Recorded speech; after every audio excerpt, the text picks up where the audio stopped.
Masa Rasulullah jadi nabi itu 23 tahun. Terus sampean ingin ngaji paham dalam 1 jam, itu keangkuhan. Jadi Rasulullah itu jadi nabi itu 23 tahun. Tapi orang ingin memahami Islam, nyewa kiai, diatur lagi itu kalau nggak pernah sepuh itu dosa, itu jelas itu. Itu 1 jam ingin paham. Saya punya sekian cerita ini Maulidur Rasul Shallallahu Alaihi Wasallam. Itu dulu zaman Nabi itu ada ayat yang Jibril jauh-jauh dari langit turun ke bumi hanya membawa 1 kalimat. Sehingga syarat seorang mufassir itu termasuk tahu pertanyaan kalimat apa yang hanya satu diturunkan Jibril, yaitu kalimat minal fajr. Jadi dulu awal-awal Islam itu ada ayat kamu makan wakulu washrobu hatta yatabayyana lakumul khaytul abyadu minal khaytil aswad. Jadi kalau malam puasa itu orang boleh makan selagi melihat benang putih sama benang hitam itu belum kelihatan. Tapi kalau sudah kelihatan mana yang hitam, mana yang putih, berarti otomatis imsak. Itu sahabat entah saking lugunya, itu ya benar-benar pasang benang hitam sama putih, dia makan. Nanti 1 jam dari makan misalnya diintip lagi, kok belum kelihatan makan lagi. Mungkin yang istrinya cantik ya kumpul istrinya lagi, kalau tidak cantik ya sudah tidak usah mungkin. Sampai itu jadi perilaku sahabat berhari-hari. Ketika dilaporkan ke Rasulullah, Rasulullah itu tertawa-tawa. Kok ada begitu? Baru Jibril datang menerangkan minal fajr. Jadi benang hitam artinya masih malam, benang putih maknanya sudah fajar shadiq. Itu lama sekali. Saya terus mau cerita tentang sanad-sanad ilmu. Jadi Nabi itu 23 tahun. Dan itu tidak gampang, ada fasenya. Bahkan ada fase Nabi itu harus as-sukut anil mungkarat. As-sukut anil mungkarat itu diilmoni oleh pakar-pakar usul fikih. Apakah as-sukut anil mungkarat itu berarti mengekrori kemungkaran? Apa takhirul bayan? Saya ulang lagi pakai bahasa Indonesia. Ketika ada kemungkaran, Nabi diam. Itu diamnya karena nyari momen untuk ngandani. Atau memang diam itu dengan tanda kutip jangan-jangan dianggap ikrar. Makanya ulama usul fikih itu berdebat. Diamnya Nabi ketika melihat kemungkaran di awal Islam itu karena ada ma huwa aham, ada yang lebih penting yaitu menerangkan tauhid. Atau takut itu menjadi satu momok bagi mereka karena Nabi dianggap coro Jawa itu dianggap kecangkeman, sidik-sidik ngeloroi. Nah, perdebatan ulama dalam seperti ini itu penting sekali karena nanti menjadi satu rumus ilmu. Saya berkali-kali berpikir gini, misalnya Anda punya keponakan atau punya anak pacaran. Ada Pak D yang keras sekali, mesti marah. Itu nanti ponakannya nggak sempat dikandani karena main saja nggak berani, mesti Pak D itu marah. Karena ini Islam garis keras atau garis lurus atau apa lah nggak tahu. Pokoknya punya garis. Terus ada kelompok Islam yang nggak punya garis, ya nggak punya karakter. Ponakannya pacaran ya santai, malah kenalan pacare ponakannya. Cantik le, kuliahnya bodoh. Sehingga ponakannya merasa terjustifikasi. Berarti pacaran nggak apa-apa, wong paman saya nggak marah. Natijahnya pasti sama. Yang terlalu mudahanah, yang terlalu baik, hasilnya tidak didik sama sekali. Karena seakan-akan mengakui bahwa itu tidak apa-apa. Yang keras sekali hasilnya juga sama, nggak didik sama sekali. Karena dolan we rawani, kapan didiknya? Nah kira-kira seperti itu.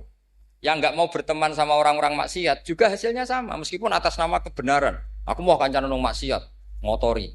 Hasilnya sama, nggak mau mendidik. Tapi yang mau ngancani juga bahaya kalau terlalu keseringan karena jute aku kenal kiai iki ratu diloroi, berarti gak popo kan gitu. Nah ini PR besar dalam umat Rasulullah Shallallahu Alaihi Wasallam. Tadi saya diceritani Mbah Jamal berjuangnya di sini, nata dari kampung yang macam-macam menjadi kampung baik. Dulu saya Duki di Lasem ya gitu. Mbah Mun dulu ya sarang dihimpit 2 kampung yang masalah.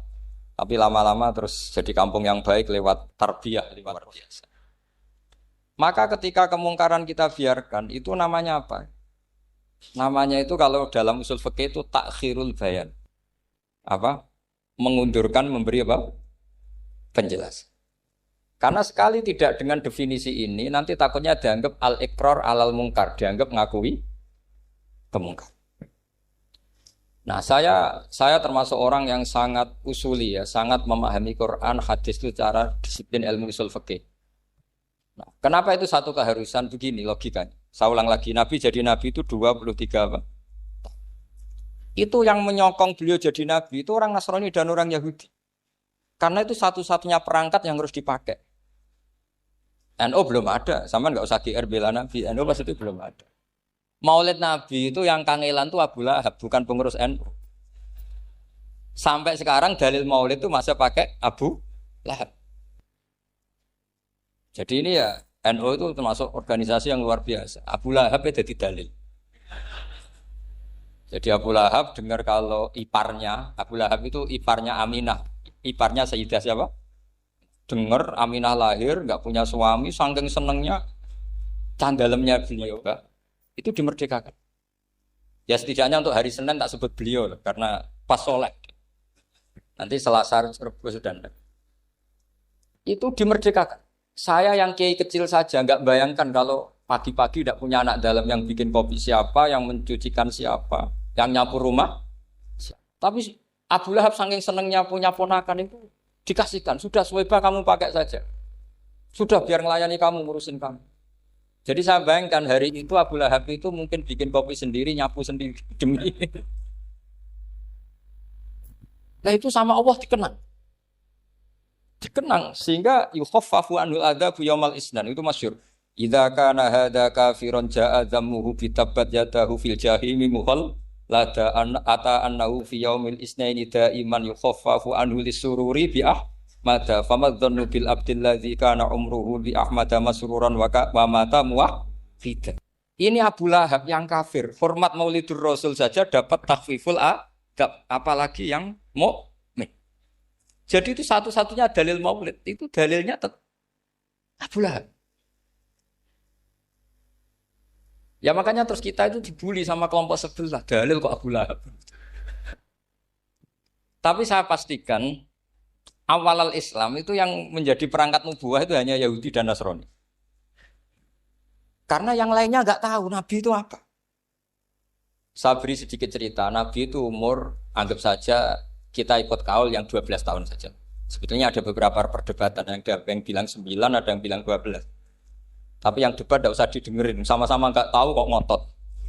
Kadang orang debat yang lucu, sama-sama nggak tahu kok ngotot. Anggap saja 12. Nabi datang ke Syam. Syam itu ya sekitar Syria, Lebanon, Palestina itu Syam. Itu pertama yang tahu kalau beliau Nabi itu ya rohib. Rohib itu terjemahnya ya pendeta. Rohib, Bukhaira, nemuin Abu Thalib. Itu siapa? Ini anak saya. Terus ditanya lagi, ini siapa? Ini anak saya. Sampai 3 kali. Terus sampai Abu Thalib itu agak tersinggung. Memangnya masalahnya apa kalau dia anak saya? Terserah Ibu Bukhairah bilang gini, semua alamat Nabi pada anak ini itu ada semua, kecuali kecelakaannya satu, anak kamu. Loh memangnya masalahnya apa? Karena alamatnya Nabi di Taurat dan Injil itu yatim, sementara ini punya bapak kamu, ini masalah. Jadi dilihat macanya sudah memenuhi kriteria, semua memenuhi kriteria, kecuali satu, karena punya bapak Abu. Akhirnya Abu Thalib ngaku, ndak ini anak saya, ponakan saya. Akhirnya diketahui kalau ini benar-benar calon Nabi. Pertama yang tahu siapa? Pendeta. Karena yang punya khazanah kitab samawi itu ya para orang Nasrani dan Yahudi. Sehingga Al-Quran meskipun pada akhirnya ngeritik Yahudi Nasrani, dikatakan Yahudi dan Nasrani. Karena satu-satunya yang masih punya kitab samawi itu Yahudi dan Nasrani. Meskipun sebagiannya sudah dirubah-rubah. Alamat pertama itu seperti yang diceritakan di berjanji afi ainaihikum, matanya dilihat. Terus perlakuan pohon. Saya pernah di pohon itu, pohon nubuah. Itu umurnya ribuan tahun. Itu kalau Nabi duduk misalnya di arah barat, matahari dari barat, normalnya akan kena kesetrong matahari. Itu yang rubah itu dahannya. Jadi Nabi itu orangnya lugu, duduk aja nggak mau mikir. Memang syaratnya Nabi itu nggak boleh mikir, harus ummi. Ummi itu lugu. Nggak boleh Nabi mikir besok makan apa, terus menjabat apa, itu nggak boleh. Itu udah Nabi itu, maklar itu. Nabi itu nggak boleh mikir. Makanya Quran nyifati Nabi itu makun tata dilimal kita bualal iman. Kami itu tidak tahu kitab itu apa, iman itu apa. Jika Nabi itu nggak bisa jumpa pers, nggak bisa. Nabi kok memaklumatkan wasata di malam, nggak bisa. Nabi itu justru bagus keliru pertama jadi Nabi. Nabi pertama ketemu Jibril itu dikira malakul maut, dia lari ketakutan. Zamiluni Khotijah saya ini takut itu tadi ada malakul maut, saya takut. Sama Khotijah dikemulin. Jadi Nabi itu nggak tahu kalau itu malaikat siapa? Jibril. Jibril nggak bisa dia kenalan nggak di seminar. Ini malaikat Jibril pernah kuliah di sini, nggak bisa seperti itu. Jibril itu ya aneh. Pertama ketemu Nabi, Iqra ya Muhammad, kamu harus baca ini. Kata Nabi, Nabi Qur'an, saya tidak bisa baca. Harus bisa. Dipaksa sampai 3 kali. Nabi tetap jawab, saya tidak bisa baca. Terus kata Nabi kenangnya, Tony, saya didekap. Kamu harus bisa baca. Setelah baca dilepas, Nabi lari, pulang. Pulang terus bilang ke istrinya, Zamiluni. Ini secara nahwu agak aneh, karena mukhotobahnya perempuan satu. Harusnya Zamilini. Kalau untuk perempuan harusnya idribi ya, unsuri. Gitu. Tapi karena Khadijah dihitung ahl itu keluarga, maka Nabi pakai khitab mudzakkar jamak Zamiluni. Jadi Nabi nggak tahu kalau pertama jadi. Karena syaratnya Nabi harus ummi. Justru karena ummi itu orisinil, semua yang dikatakan Nabi pasti dari wahyu. Nanti Nabi sampeyan mikir, saya besok ngomong apa ya supaya orang tertarik. Makanya kamu gak akan jadi Nabi. Selain sudah ditutup juga bahaya ini karena tadi. Makanya saya ngaji itu ya sekenanya saya tidak pernah ngaji itu mikir. Karena ngaji itu menarik itu terserah nasib. Kalau nasib sedang baik, kamu tidak paham gini, wah Gus Baik ilmunya tinggi sampai kita tidak paham itu kalau nasib sedang baik. Kalau nasib tidak baik, ngomong sudah enak apa? Wah, sebulet tuh. Jadi sebetulnya ini masalah qalb. Allah yang muqallibal qulub. Kayak kamu kelihatan serius. Itu kalau nasib sedang baik dianggap pemikir. Kalau nasib sedang enggak baik, wong kok merenggut terus, mesti begitu. Kalau kamu nasib baik, sering guyon, mesti orang komentarnya alhamdulillah itu ceria, gampang syukur. Kalau nasib enggak baik, kiai kok guya-guyu, ora jelas kan gitu. Sehingga Nabi itu memang enggak boleh mikir. Sehingga diistilahkan makun tadri mal kitab walal iman. Kamu itu tidak tahu Muhammad kitab itu apa iman. Justru itu bagus. Enggak tahu itu bagus kalau untuk Nabi. Kalau untuk apa? Sehingga orisinil datang ke Khadijah Zamiluni.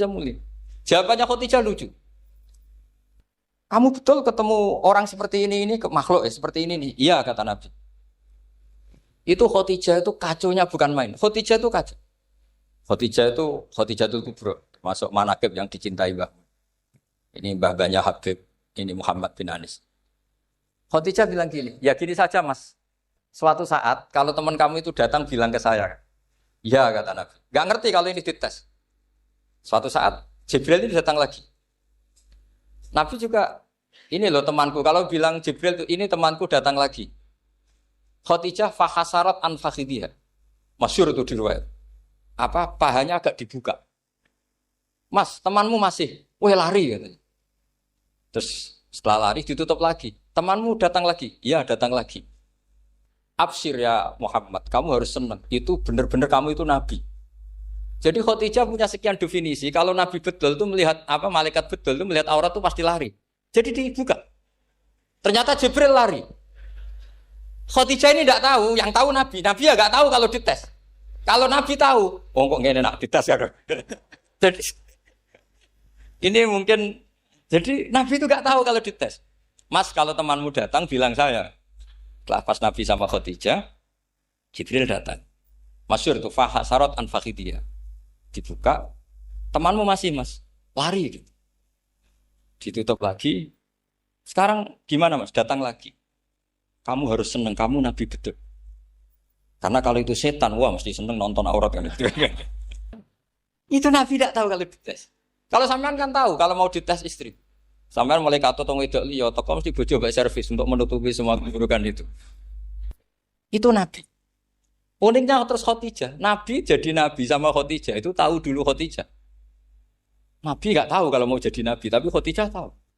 Sehingga ketika umur 25 tahun Nabi sebagai pedagang, Khadijah itu ngirim mata-mata namanya Maisarah. Maisarah itu nama lelaki.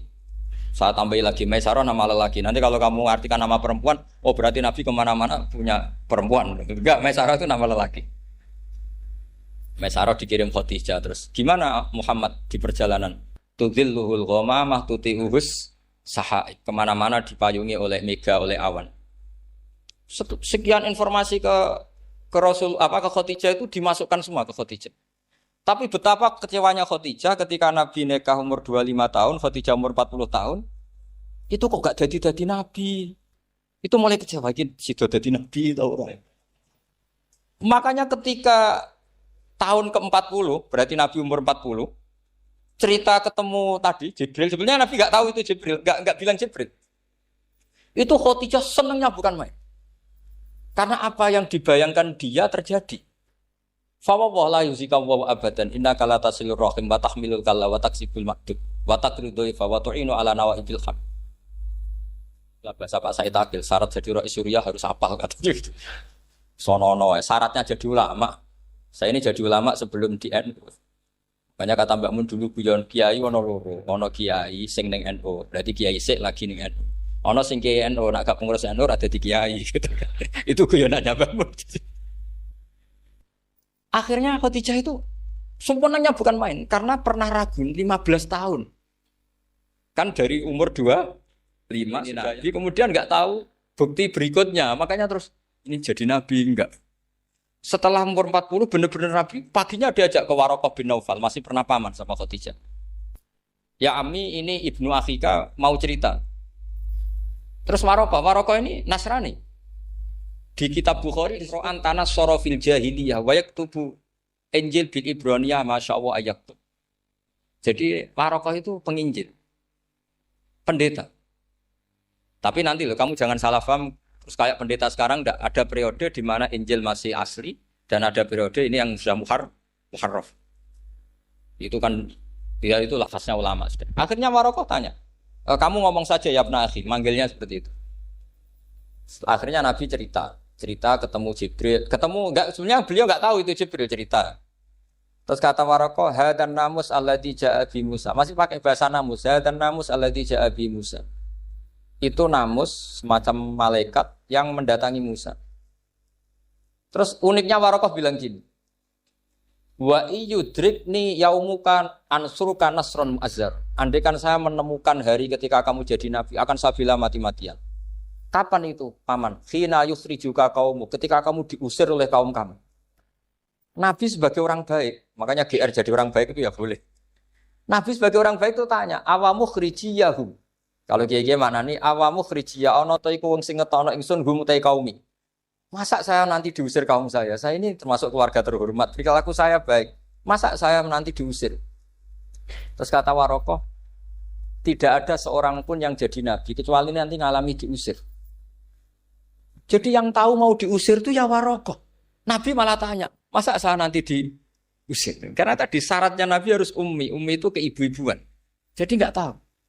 Tapi enggak tahu di Nabi itu sifatu madkhin, sifat pujian. Bukan sifatu naqsin, sifat apa? Kekurangan. Akhirnya Nabi mulai sadar. Wah, jadi Nabi tenan kan gitu. Jadi saya ini termasuk orang yang sangat-sangat susah ketika orang ingin belajar Islam itu instan. Dulu Nabi jadi Nabi itu 23 tahun. Itu untuk menemukan teori masbuk, tidak nyalip imam, itu Nabi juga lama. Jadi dulu sahabat itu kayak anak-anak kecil zaman saya kecil. Itu kalau imam sudah rakaat ketiga atau rakaat keempat, itu kalau orang-orang desa kan langsung takbir, terus dia sholat. Sholat sampai 3 rakaat nyalip siapa? Imam. Nanti di rakaat keempat baru sama imam. Imam salam dia ikut salam. Itu hebat betul. Itu sama sekali nggak salah. Kalau ditanya, lo kok ikut salam? Kan sudah sama-sama 4 rakaat. Karena imamnya dia apa? Disalib. Jadi dia takbir terus tahu imamnya rakaat ketiga atau keempat terus nyalip. Sampai ke rakaat yang sama, nanti salamnya bareng-bareng imam. Itu dulu sahabat ya gitu. Kalau Rasulullah sudah di rakaat keempat atau ketiga langsung mereka takbir Allahu Akbar nyalip. Setelah nyalip menyamakan dengan Rasulullah salam juga ikut salam. Jadi itu dulu lama sekali prosesnya. Sampai ada satu peristiwa Mu'adz bin Jabal datang, kemudian Nabi sudah sholat, berarti masbuk kalau dalam bahasa fikih. Mu'ad langsung ikuti Nabi, setelah Nabi salam baru Mu'ad menambahkan jumlah rakaat yang tertinggal. Terus semenjak itu jadi sunnah, jadi sunnatan mutaba'ah kalau masbuk ikut imam, kemudian hanya menambahkan rakaat yang apa? Tertinggal. Itu 23 tahun. Jadi saya ngisi 20 menit yang enggak paham, 2 jam yang enggak paham, 3 jam yang enggak mungkin paham. Daripada gitu ya 20 menit saja.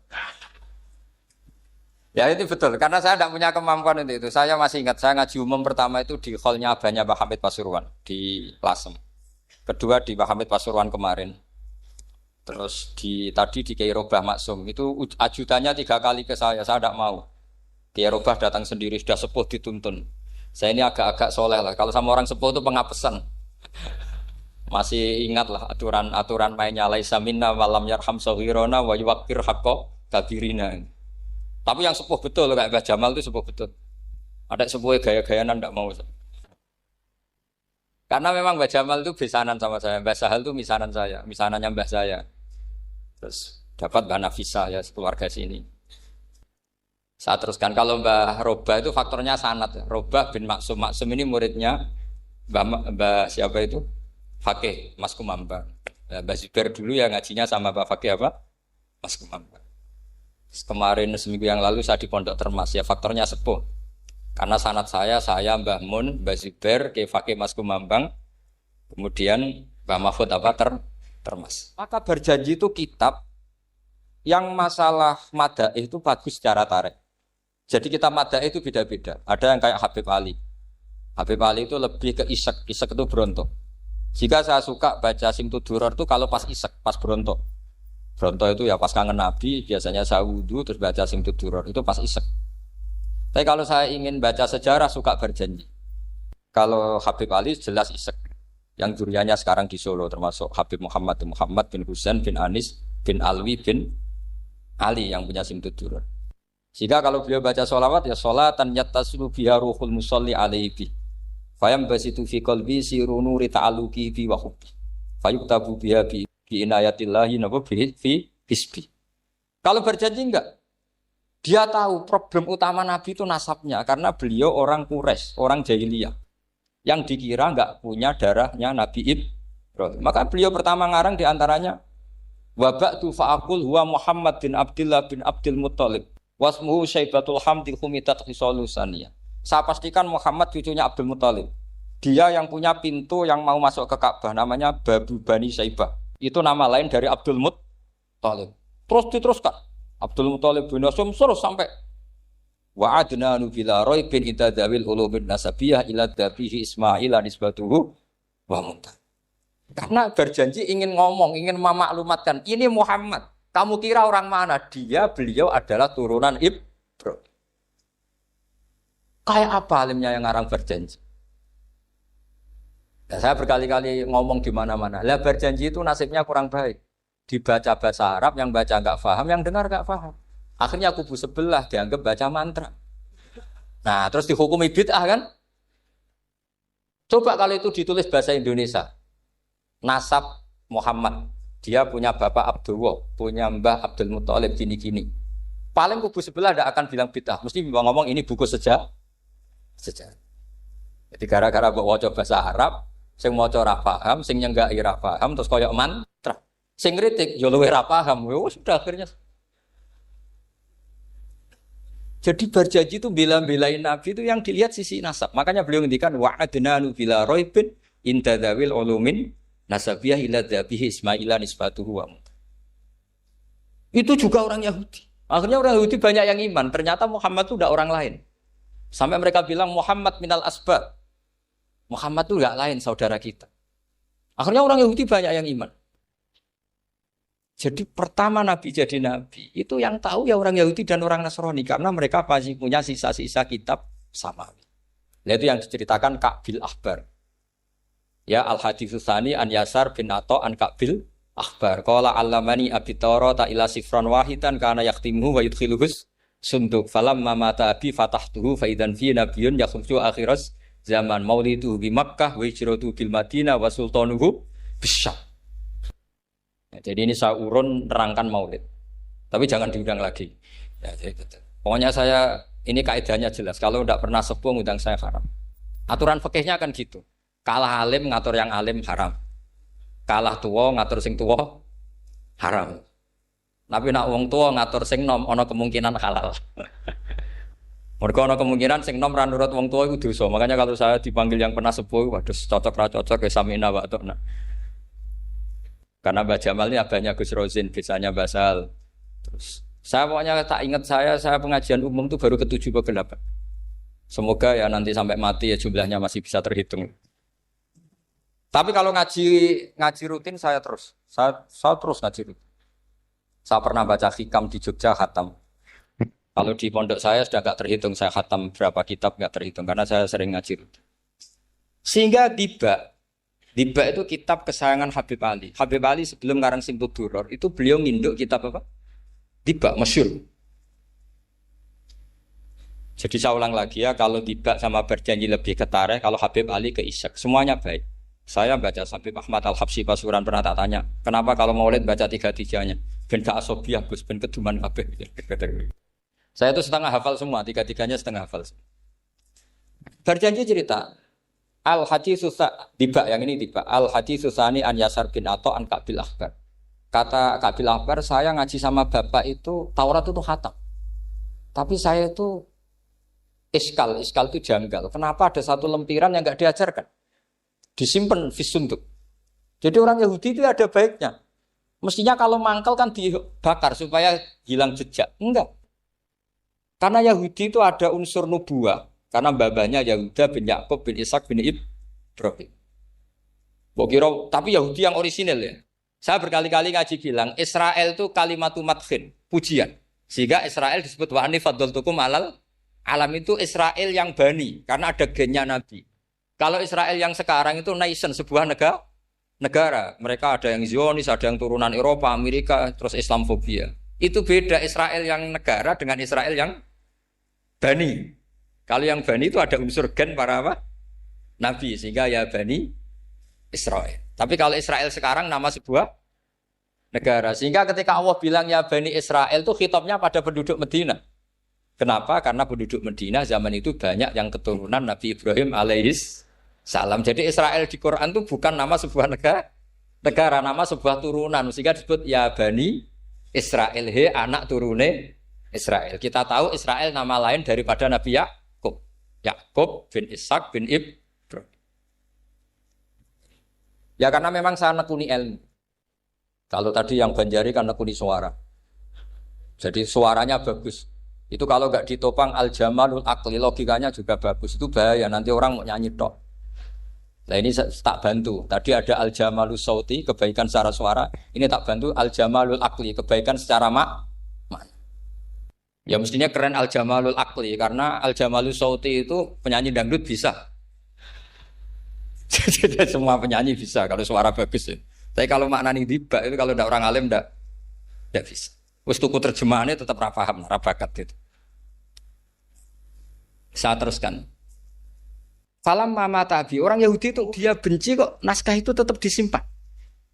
Terus kata Kabil Akbar, falam mama tabi fatahtuhu, ketika bapak saya meninggal, kotak ini tak buka. Faidan fihi nabiyun yakhruju akhir zaman. Di situ ada keterangan bahkan akan ada nabi yang keluar akhirat, mauliduhu bi Makkah wa hijratuhu bil Madinah wa sultanuhu bis-Syam. Kerajaannya itu di Syam. Bareng Kabil Akbar ini sebetulnya menangi Rasulullah SAW. Tapi dia nggak mau iman. Karena Nabi itu nggak lengkap menurut dia. Ini Muhammad sudah benar lahirnya di Mekah, wafatnya di Madinah. Tapi masih kurang satu, wa sultanuhu bis-Syam. Zaman itu Syria, Libanon, Palestina masih di bawah pasukan salib. Pasukan Nazaret. Sehingga dia mikir, katanya kerajaan Islam ada di Syam, ini kok Muhammad nggak jadi raja di Syam. Sehingga dia menunda imannya. Yu'akhiru Islam. Bareng era Sayyidina Umar, beliau bisa menaklukkan Baitul Maqdis. Terus dia iman. Makanya imannya Kabil Akbar itu era Sayyidina Umar, karena sudah masuk definisi ketiga wa sultanuhu bis-Syam. Kerajaannya Nabi ada di iman. Sekali iman langsung pinter deh. Wong sedurunge baca kitab Samuel banyak. Sehingga Sayyidina Umar kalau mau tanya kitab Samawi ya tanya Ka'bul Ahbar. Karena beliau itu Nabi sudah benar maulidu bi Makkah, wa hijratu bil Madinah, wa sultanuhu bisa. Rasulullah ketika wafat atau intaqala ila rafiqil ala itu belum menangi Islam naklukkan mana Palestina. Tapi Nabi itu kasef. Nabi itu nak kasef itu ya lucu. Makanya kalau ada kiai lucu itu ya anggapnya niru Nabi. Nabi itu lucu. Ada sahabat itu gak pati ganteng, pendek gak pati ganteng. Namanya Surakoh. Itu digojol sama Nabi. Surakoh, bagaimana kalau kamu suatu saat itu pakai tas itu apa? Mahkotanya Raja Syam, Raja Kaisar. Ya Surakoh ya dianggap Nabi guyon gitu aja. Nabi guyon aja. Singkat cerita, suatu saat Umar itu mengalahkan kerajaan itu. Kaisar itu dikalahkan Umar. Saking takutnya lari, mahkotanya itu jatuh. Jatuh disaksikan Surakoh. Terus ingat, dulu Nabi pernah ngendikan itu disuruh pakai saya. Akhirnya sama Surakoh dipakai. Ya tetap orang ganteng, orang ganteng. Padahal sudah pakai mahkota guys. Barang setelah dipakai, kata Umar, ikhla'ha. Itu dicopot. Mau saya pakai untuk Baitul Muslimin, untuk Baitul Mal. Kata Surakoh, bukankah Nabi ngendikan kalau ini yang pakai saya? Jawabnya Umar, innama yaqulu Rasulullah lital bisaha, walam yaqul litamlikaha. Kata Nabi hanya ngendikan kamu disuruh pakai, tapi tidak disuruh memiliki. Kayak apa Rasulullah kasefnya? Itu kata orang-orang yang pernah ke Turki. Saya belum pernah ke Turki, tapi saya hafal hadis sahih ini. Itu ditulis di masjid Turki itu. Lataf tahunnal Konstantinia. Kamu akan bisa mengalahkan pasukan Konstantinopel. Itu dikalahkan setelah 1000 sekian tahun dari wafatnya Nabi. Kayak apa kasefnya Nabi? Karena Nabi wa ma yantiqu anil hawa in huwa illa wahyu. Coba kalau Nabi kayak pengamat, ngomong apa yang kira-kira terjadi? Wah itu kan mesti keliru semua karena berdasar akal. Tapi kalau Nabi berdasar apa? Kasef. Kasef itu satu kenyataan yang dipertontonkan Allah Subhanahu wa taala. Terus kedua, alamat Nabi itu pakai sandi. Sandi itu sesuatu yang enggak jelas tapi menjadi jelas bagi ahlinya. Saya ulang lagi, sandi itu kayak sandi di militer itu. Atau sandi di KPK itu ada sandinya. Sandi itu ya kata sandi. Saya pernah diceritani Pak Busro Muqaddas ketika ketua KPK itu lucu. Wah, sandinya koruptor saya tambah kacau Pak. Itu kalau bilang uang, itu kalau yang kemarin rame kan apel Amerika sama apel Malang. Kalau apel Amerika berarti US apa? Dolar, kalau apel Malang berarti apa? Setelah KPK tahu, sandinya diganti Ustadz. Jadi koruptor kalau mau korupsi ini pun temannya. Loh ini Ustadznya sudah siap loh, kamu gak ikut pengajian. Itu sempat penyadap KPK itu gak mau ngecek. Masa orang pengajian dicek? Ternyata ya gak ada acara pengajian. Ustadz tuh maknanya uang. Koruptor saking ngerti itu disadap KPK itu sandinya gimana? Datang nggak ke sini, ini ustadznya sudah siap, ini ada pengajian. Hampir KPK itu nggak ngecek karena pengajian, ustadznya sudah siap. Setelah digerebek ternyata ustadz tuh sandi dari makna apa? Uang, gak kurang ajar gitu, itu ustadz katanya. Jadi kalau di sini ditangkap KPK berapa ustadz ini sudah? Ada Habibnya lagi, ada Habib Muhammad ini. Nah, Al-Farisi itu pemikir, dia orang Persia. Di mana-mana orang Persia itu pemikir. Persia itu kalau sekarang ikut Iran. Itu dia ngaji lama sekali sama pendeta-pendeta itu. Kebetulan dia punya pendeta yang belum muharraf atau belum muharraf. Kalau muharraf orangnya, kalau muharraf itu kitabnya atau bukunya. Setiap dia ngaji sama pendeta dikasih tahu. Terus kecewa beberapa kali, walhasil ketemu pendeta yang benar. Sudah, kamu tidak usah ngaji sama saya. Kamu datang saja ke Yasrib, ke Madinah sana, ke Yasrib. Di situ Nabi akhir zaman sekarang sudah ada kan. Ini yang ngomong pendeta. Ya.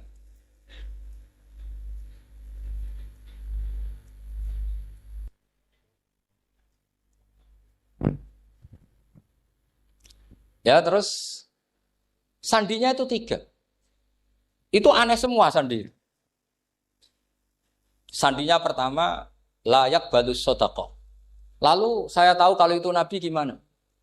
Pas itu posisi di Babylon. Babylon itu sekarang ikut Irak. Babylon itu ikut Irak. Dia orang Persia, kira-kira sekarang Iran. Terus dia kerja di Babylon, kalau sekarang ikut Irak. Makanya ada yang cerita Nabi Ibrahim itu orang Babylon, berarti orang mana? Irak. Kemudian pindah ke Syam, kemudian sempat hidup di mana? Makkah. Akhirnya datang. Beliau di Babylon diceritain. Terus beliau miskin. Terus ada kafilah dari Yasrib, dia bilang, saya siap jadi budak Anda, asal saya dibawa ke Yasrib. Akhirnya Salman jadi budak. Jadi budak, dia di Yasrib jadi budak. Demi penelitian tuh dia jadi budak. Padahal dia orang pinter sekali, namanya Salman Al-Farisi. Setelah jadi budak, dia di Yasrib. Suatu saat dia kerja dapat ujroh itu upah. Datang ke Rasulullah.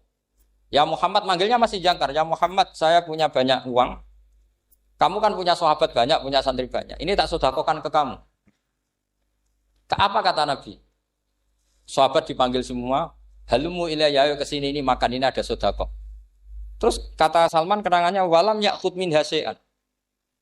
Bahkan sebagian riwayat mengatakan falam yamussa. Nabi nyentuh saja enggak mau. Karena diistilahkan sedekah. Terus kata Salman hadhihi waqidah, ini satu alamat. Itu sandi. Enggak ada yang tahu kecuali ahli kitab. Setelah seminggu, 2 minggu dapat uang lagi. Ya Muhammad, hadhihi hadiyatun laka, ini hadiah untuk kamu. Nabi langsung ikut dahar. Hadihi sintan, ini 2. Kalau logika kita pakai pengamat, bedanya apa? Sedekah ya dapat, hadiah ya dapat. Kan nggak ada bedanya sama sekali. Ternyata itu sandi. Sandi wayak balus hadiah tapi walayak balus sedekah. Nabi itu nerima hadiah tapi nggak nerima sedekah. Bagi orang kebanyakan kan bedanya apa? Sama-sama dapat. Kiai pakai duit 1 juta, mbok arani sedekah ya ditampa. Mbok isa ketemu darane hadiah ya ditampa. Sementing kan duit. Tapi kalau Nabi tidak bisa seperti itu. Kalau dikatakan sedekah enggak mau nerima, kalau hadiah akhirnya wah ini sudah ada 2 alamat. Jadi alamat tuh ya kadang aneh, masa sedekah sama hadiah dibedakan. Terus ketiga, wa fi katifihil aisar khatamun nubuwah. Mislu baidatin nu'amah. Di katifil aisar, apa kalau orang sini bilang apa? Pundak yang kiri itu ada khatamun nubuwah, ada alamat bahwa beliau adalah nabi akhir zaman. Yaitu mislu baidatin nu'amah, kayak semacam telur manuk darah. Wah itu pusing. Waduh, caranya ngelihat gimana? Dia berkali-kali datang ke situ, nabi itu orangnya priayi, jadi sering pakai baju. Kalau nabi ini jenengan sering blodor gampang, ini kan nabi kan sering priayi. Tapi nabi itu memang unik. Ketika Salman ke situ, pas beliau mau wudu, biasanya nggak pernah pakai buka baju. Nabi dibuka bajunya. Waktunya Salman fa'aqab ba'alaihi. Bersungkur di depan Nabi kemudian mengatakan aman tu bika ya Rasulullah. 3 alamat. Lagi-lagi 3 itu juga didapatkan dari ahli kitab. Makanya di awal-awal Islam itu ahli kitab itu luar biasa. Meskipun akhirnya di akhir-akhir masalah karena banyak oknum yang mentahrif itu. Jadi saya mohon ilmu-ilmu seperti enggak boleh hilang. Jangan mentang-mentang orang Yahudi Nasrani sekarang sudah muharraf, kamu terus anti sama sekali. Tetap ada sisa-sisa samawi. Karena mereka masih megang kitab apa? Samawi. Jadi kita fair saja. Yang salah ya salah, yang benar gini apa? Benar. Makanya saking fairnya Nabi, ini harus ditiru oleh semua orang NU, orang Muhammadiyah, orang apa saja. Nabi itu kalau menghormati satu ilmu itu luar biasa. Kata Sayyidina Umar, saya ini punya naskah banyak Taurat karena naskahnya menarik ya Rasulullah. Ada sahabat lagi cerita begini-begini. Jawabannya Nabi apa? La tusaddiquhum wa la tukadzibuhum. Kamu ya jangan bilang iya, ya jangan bilang tidak. Kalau kamu bilang iya, ternyata yang pas muharraf, yang pas sudah ada orisinil. Kamu bilang, wah itu bohong semua. Ternyata ada yang masih orisinil. Kayak apa Rasulullah hati-hatinya? La tusaddiquhum wa la tukadzibuhum. Kalau sekarang enggak, orang ekstrim. Pokoknya salah. Kalau tidak kita pokoknya salah. Iku ora ono hadise. Sing ono iku emosine, paham gitu. Jadi Nabi itu fair kalau sesuatu enggak mesti ya la tusaddiquhum wala tukadzibuhum. Kamu ya jangan bilang iya, ya jangan bilang tidak. Faqulu amanna billah wa ma unsila ilaihi. Jadi ini kebanggaan kita terhadap Rasulullah sallallahu alaihi. Makanya kitab Fathul Bari sarahnya Bukhari termasuk komentarnya Said Muhammad di beberapa kitab beliau, di Mafahim di beberapa kitab. Kamu jangan terlalu fikih. Kalau terlalu fikih kan nggak boleh mempercayai omongan orang kafir, orang ahli kitab. Karena awailun nubuwah itu yang komentar semua ahli kitab. Awailun nubuwah itu yang tahu bahwa Nabi Muhammad calon nabi itu semuanya data dari ahli apa? Ahli kitab. Sudah akhirnya Nabi ketemu Jibril lagi. Yang turunkan ayat ya ayyuhal muddatsir qum fa'anzir wa rabbaka fakabbir wa thiyabaka fatahhir wa rujza fahjur wa la tamnun tastakbir wa li rabbika fasbir. Nabi mulai yakin ketemu Jibril. Setelah sering ketemu Jibril, Nabi ya dengan tanda kutip nggak tahu aturan mainnya lagi. Setiap ada pertanyaan bilang gini, sudah tak jawab besok. Mentang-mentang besok Jibril datang. Ternyata Jibril tidak datang. Sampai 40 hari. Akhirnya dibully sama umatnya. Mat dari iso jawab ternyata tidak bisa. Piye Jibril ora teko. Akhirnya diwarai meneh. Ngene lho carane dadi nabi wala taqulanna lisein ini fa'ilun dzalika hudan illa. Jadi Nabi sudah kamu besok datang ke saya tak jawab karena Nabi mentang-mentang besok mau konsultasi sama apa? Jibril. Ternyata Jibril tidak datang karena Nabi lupa ada mengatakan kalau Nabi itu tahu semua, pasti Nabi mengatakan insya Allah dulu. Tapi Nabi memang sebaiknya nggak tahu. Umi, justru itu wa ma yantiqu anil hawa in huwa illa wahyu. Itu beberapa peristiwa. Sehingga syaratnya jadi wali, karena wali itu warasatul anbiya. Ya kudu rada goblok sithik-sithik. Enggak boleh wali kok cerdas, analisis enggak boleh. Wali kok delok TV ngrungokno pakar-pakar analisis. Iku ora wali, jadi maklar. Enggak boleh. Jadi misalnya yang menang Pak Jokowi atau Pak Prabowo, enggak boleh pakai Pak Jokowi petahana. Wah, segini enggak boleh. Wali kalau ditanya yang menang Pak Jokowi Pak Prabowo, biadillah gitu aja. Itu urusan Allah. Itu alamatnya apa? Itu enggak penting, yang penting golek ridhane Allah. Enggak menarik figur-figur seperti itu wali. Sudah saya teruskan supaya clear ya masa Maulidur Rasul sallallahu alaihi wasallam. Itu kita tidak punya data kecuali dari ahli kitab. Yahudi lebih ngeri lagi. Yahudi itu punya kriteria syaratnya Nabi harus min dzurriyyati Ibrahim. Ya makanya kitab yang paling disenangi Mbah Mun itu Berjanji. Syaratnya Nabi harus min dzurriyyati Ibrahim. Lalu Muhammad itu siapa? Kok tahu-tahu Nabi dia itu orang Arab. Orang Arab itu jahiliyah, wongnya goblok-goblok. Wah, akhirnya terus jadi polemik ilmiah kan. Akhirnya Nabi memaklumatkan diri kalau beliau min dzurriyyati Ibrahim, dibuktikan Ibrahim pernah singgah di Mekah, yaitu fihi ayatum bayyinatum maqamu Ibrahim. Bahwa Ibrahim pernah hidup di Mekah ada buktinya, yaitu ada bekas kaki di dekat Ka'bah. Akhirnya Ibrahim meninggalkan Ismail. Ismail kecil kekurangan air, Hajar lari-lari nyari air 7 kali. Akhirnya jadi sa'i bena sofa wal. Ada sekian bukti kalau Ismail itu hidup di Mekah, menikah sama suku Jurhum. Akhirnya orang Yahudi mulai ngeper. Loh iya, Muhammad pantas jadi nabi. Ternyata orang Mekah turunan Ibrahim alaihis. Itu andekan orang Yahudi yang tidak komen, itu juga gak dilacak nasabnya Nabi. Gara-gara orang Yahudi komen, Nabi itu harus turunan Ibrahim. Kamu asal-usulnya gimana? Akhirnya Allah sendiri yang menjawab bahwa Nabi lahir dari Ibrahim. Padahal Ibrahim itu orang Palestina. Logikanya gimana? Ternyata Ibrahim pernah singgah di Mekah. Ada bekas kakinya, ada ritualnya yaitu lari bena sofa wal marwah menceritakan apa? Ibrahim ketika nyari apa? Siti Hajar ketika nyari apa? Itu disebut fihi ayatum bayyinatum maqamu